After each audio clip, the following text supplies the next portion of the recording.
আমি আজ আপনাদের ডিমের অমলেট বানিয়ে দেখাবো। খুবই সহজ এবং অল্প উপকরণে তৈরি করা যায়। এখানে আমি 2টা ডিম নিয়েছি। ডিম 2টা ফাটিয়ে নিলাম।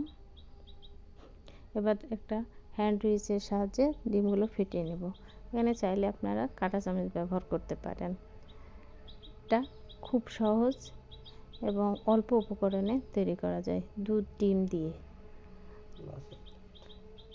এই ডিমের অমলেট বানাতে এখানে দিয়ে দিলাম আমি লবণ স্বাদ মতো, চিনি পরিমাণ মতো দিয়েছি। যে যেরকম মিষ্টি খেতে পছন্দ করেন সেরকম চিনিটা বাড়িয়ে বা কমিয়ে দিবেন। আমি এখানে চিনিটাকে গলে যাওয়া পর্যন্ত ফেটিয়ে নেব। চিনিগুলো গলে গেলে এখানে আমি দুধ দিয়ে দিলাম। দুধটা দিব আমি ডিম যতখানি, দুধও ততখানি দেব। এটা সমান সমান হলে অমলেটটা সফট এবং নরম সুন্দর হবে।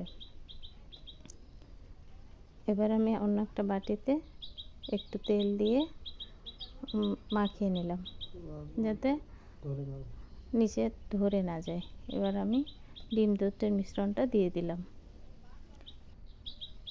এবার এই বাটিটা চুলায় বসানো কড়াইতে গরম পানি দিয়েছি। পানির উপরে একটা স্ট্যান্ড বসিয়েছি।